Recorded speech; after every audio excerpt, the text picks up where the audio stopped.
All right, what's going on? Sean here, those bow guys. I was editing this video earlier and basically realized that I never made too much of an intro explaining why I wanted to make this video. Basically, in the outdoor industry, influencers, you want to call them, whoever they are, hunting influencers, personalities, basically just people that you see when they're out backpacking, hunting, camping, doing all that kind of stuff. They all have like high-end, top-of-the-line gear that costs, I don't know, $1,000 just for a tent and sleeping pad. So what I basically wanted to do is go over my setup, which I've kind of refined through trial and error of what works and what doesn't in terms of cutting corners on price, because when you're trying to cut corners on price, a lot of the time you kind of get screwed and it sucks and doesn't work. So I've been screwed plenty of times trying to cheap out and buy the cheaper products. But what I'm showing you here is stuff that I have tried, works, I know it works.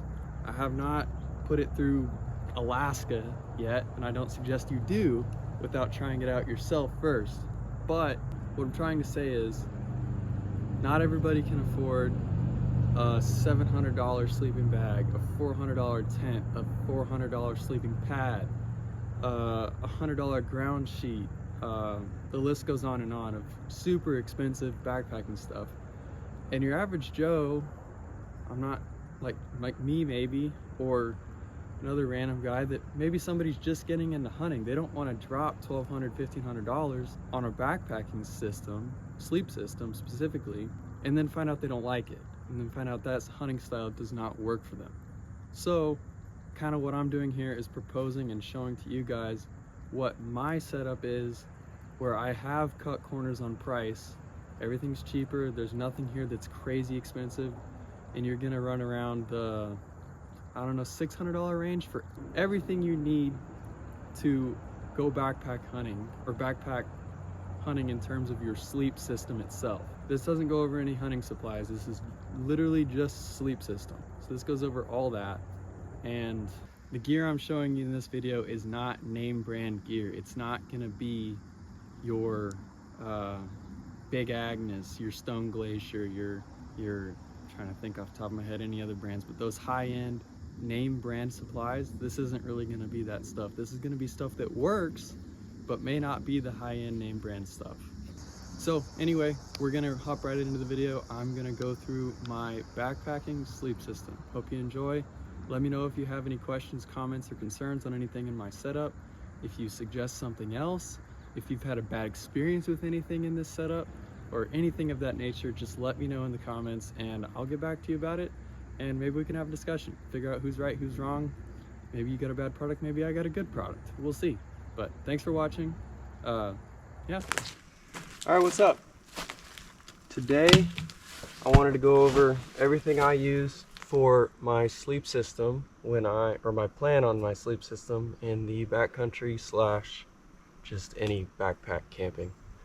First, I think I'm going to start with the sleeping bag slash blanket, whatever you want to call it. This is not the Cabela's XPG sleeping bag. This is just a fleece blanket. It's warm. The low tonight is 55. I brought a hoodie, hoping I don't get cold. I shouldn't, but we'll see. In the winter, I will judge what bag I bring based off the conditions, obviously. Today, it's not cold at all, so I've just brought this blanket, but in the winter, I also have a Climate KSB 0 degree down bag, and I also have this Cabela's 15 degree XPG that I will be using most of the time. Most of the time I use that bag, the rest of the time I'll probably use the KSB. The KSB is almost as light as the Cabela's one, so I might start using it more, but we'll see. Next off, I have some cheap trekking poles from Amazon. They were like 25 bucks. I don't even know if they make them anymore. They're called Trail Buddies. So far they've been good to me. My dad actually fell on one of them with the full 2 front quarters of an elk in his backpack. He slipped and fell on the trekking pole. Didn't bend or break, so I like those. Now to the bread and butter of the sleep system. The tent is a Featherstone backbone 2-person trekking pole tent, hence why I have the trekking poles here. Here's the tent. Pad, Climate Static V. It's summer. In the winter, I will swap this out for the Static V insulated. It's the orange one.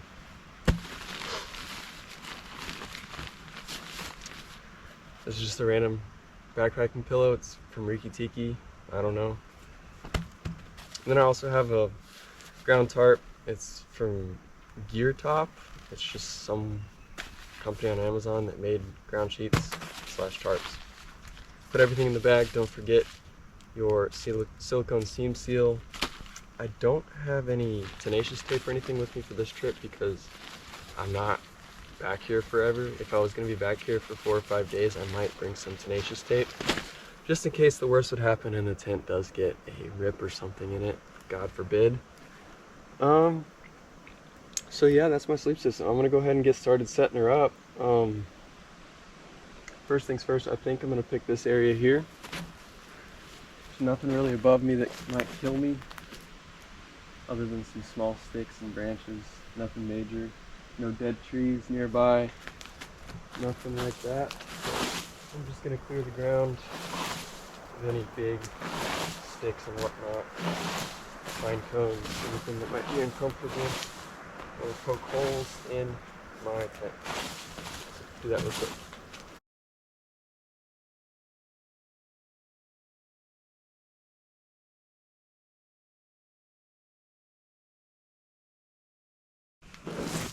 Now that I have my area cleared of all, or most of the stuff that will ruin my day, I'm going to put out my ground sheet.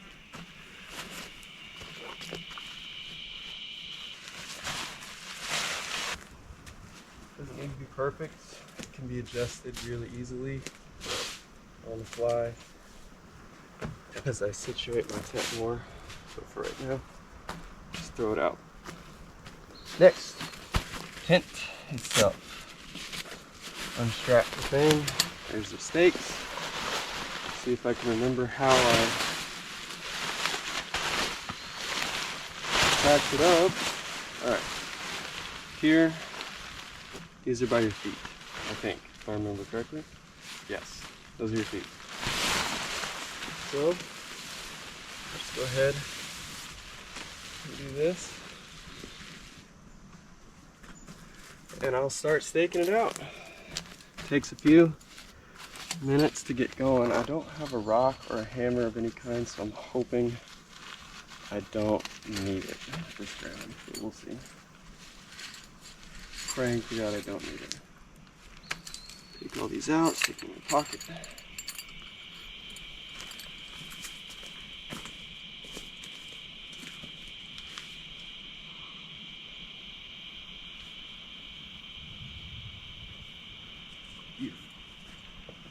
I'm not going to need a ton of stakes for this, as I'm down in the trees. I'm not going to be in the wind, so I'm not going crazy with staking it, but you still want to secure your tent regardless, just in case the worst should happen. And weather comes in bad, which I'm not expecting, but you never expect it, do you? See if I can find the corner here.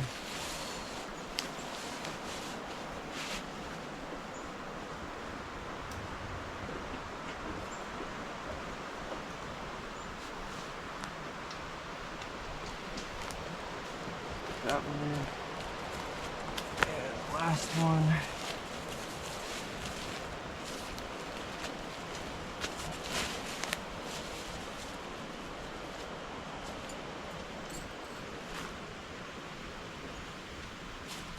The last corner stake in.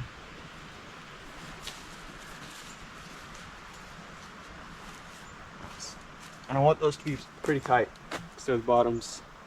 I want it all spread out. Now, next, start with the guide wires or stays or whatever you want to call it. Oh gosh, that branch is going to kill me. I already know it. I'm going to poke myself out with it.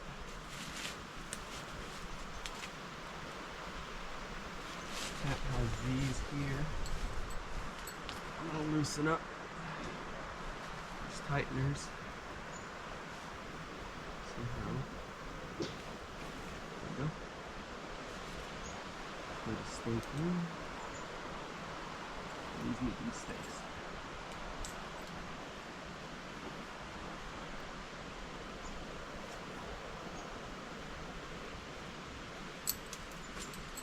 And you can always adjust where all your stakes are.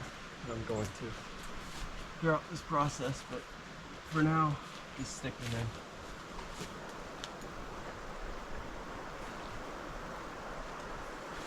Willy-nilly.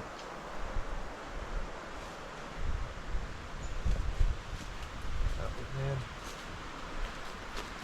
This one.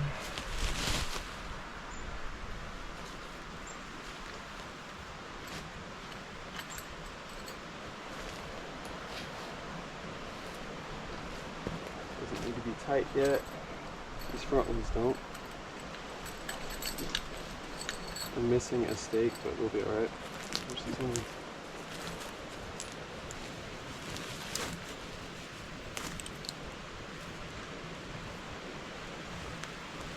Alright.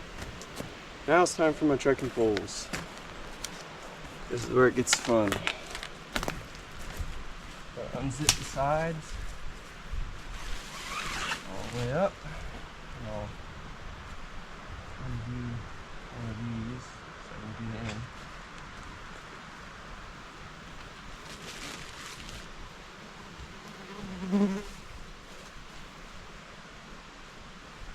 And stick this in the top, behind the shield, whatever you want to call it. And I'm going to extend my pole to the ground with the tight, or the top tight.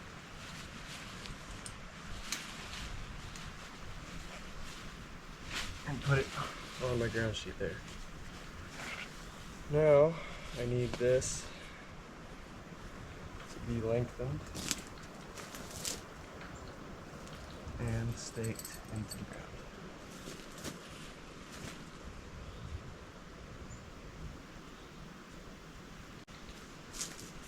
On to the next step.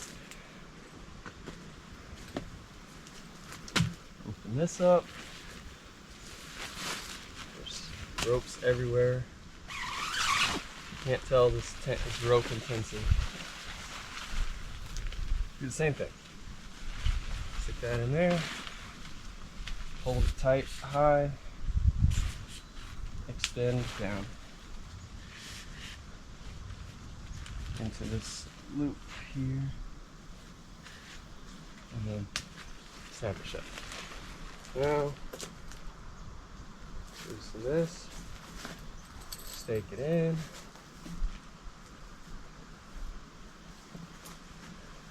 Alright, now I step back, look at it, make sure everything's level, and then I'll go ahead and tighten these up a little bit.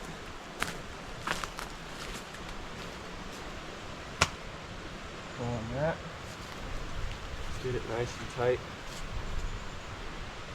I'll give you guys a little walk around while I'm doing this so you can see what I'm talking about. So, here's my pole here, stuck up into there, down through this loop. Same thing on this side, everything's down. That one's a little tilted, so I'm gonna kick it out. Kick it out a little bit. The interior of the tent's not all bunched up. Alright, kick out this one just a touch too. Cool. Now I'm going to check to see if any of these need tightening. Yes. I'm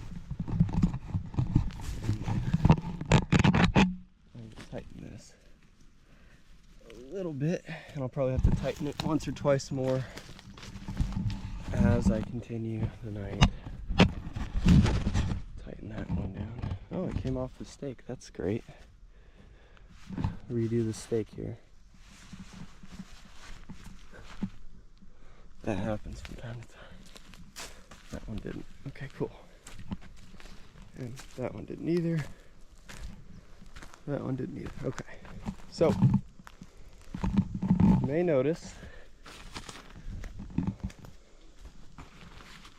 I want to do these. Let me get you back up here so you can see.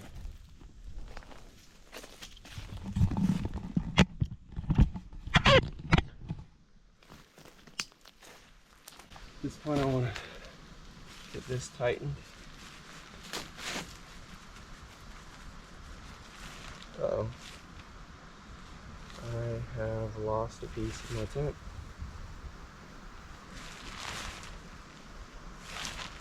Somewhere.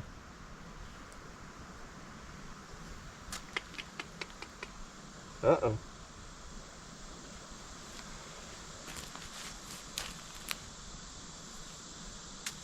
Let me look for it real quick. Alright. I cannot find the piece that I'm missing, but it's this piece here.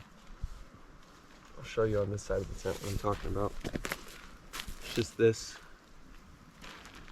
to connect those two. I'll have to see if I can find one somewhere because I definitely lost it. Stupid of me that I lost it. Anyways, what I want to do is adjust this stake here to where I can reach it with this. This is all just straight up peat moss and crap. Stick that in there.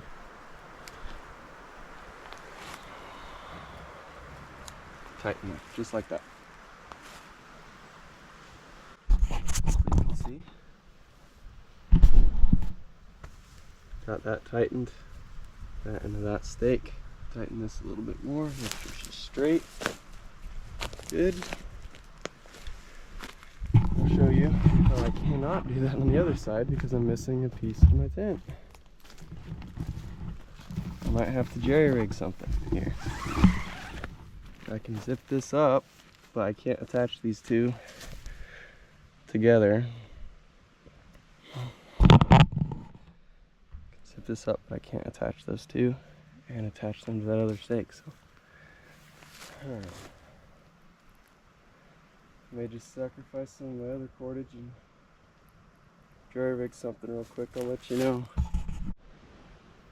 Alright, so the solution I came up with here is I took some other cordage from my other stays and I just kind of went around the back here, attached it to both of those, and now I can tighten this and it stays tight just like I need it. And I can still, well, I'll enter and exit from the other side for tonight, but I could still untie one of these sides and make it work in theory, I guess. But not ideal. Not ideal. Anyway, here's the tent. Let me tighten this. That's all it needs tightened really now, it looks like. Tighten that up. That one's tight. That one's tight. That's tight. These are tight. I still have a lot of opportunity, if it's windy, to really get this thing fixed up good. This one's tight. This will be my entrance and exit. I have this one if I need it. That's tight. We're all good. So, next thing I'll do is I'll give you a little tour of what the inside looks like on this tent. It's definitely a budget tent, but it's unique, so I like it. It works for my needs, and I'll give you a little tour of the inside. All right, now that I got that opened, I'll give you a little tour of the tent and try not to let any mosquitoes in if I don't have to. But here we go. I mentioned it's a unique tent, and I say that because if you'll notice, it is a single wall but also a double wall. Has your interior liner, but it's also basically just a teepee kind of. Over over here is where your feet will go. You can close up the mesh, keep the bugs out, but you're still keeping it really secure. It's also light. All you need is your 2 trekking poles to pitch it, or you can make 2 sticks or whatever you want. I don't have much of a problem with condensation, thankfully. The last time I used it, when I lost my piece to the tent, but tonight may be a different story. It's gonna be a little cooler, bigger temperature swing, a little bit more humid, but yeah, I like it. I seam sealed it myself after I got it with the silicone seam seal that came with it, and I don't love it, but it does the job.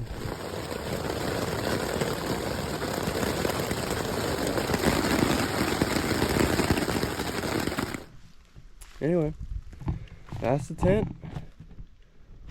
I'm missing a piece, but Featherstone backbone, not a bad tent for the price. You could definitely fit 2 people in if you wanted to. Me and my wife will probably be using it from time to time, but like most 2-man tents, I wouldn't suggest using it with a hunting buddy unless you really like them, unless you're really good friends with them. But yeah, it works. So I'm just gonna hang out, probably film a little bit of stuff, get my tent more set up. I don't need to show you me setting up the sleeping pad and blanket and all that and the pillow, because that's pretty self-explanatory. But yeah, just gonna relax out here, get everything else set up and situated, and I'll catch you guys when I start working on collecting firewood or something. Thought I heard a person walking, but it was just a stick falling from a tree or something. Oh well. Battery's almost dead, so I gotta cut you off anyway.